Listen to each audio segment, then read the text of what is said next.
nafta wada qaado qudha qoyska yeelo qalbigayga ku tabayaho ku qoodi magacaaga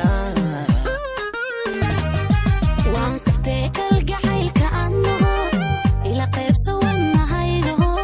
qushuucsan ku qorho magacaaga magacaaga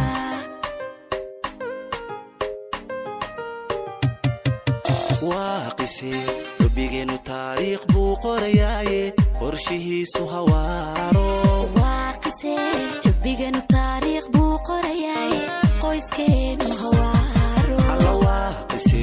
rabbigeenu taariikh buu qorayaaye qorshihiisu hawaaro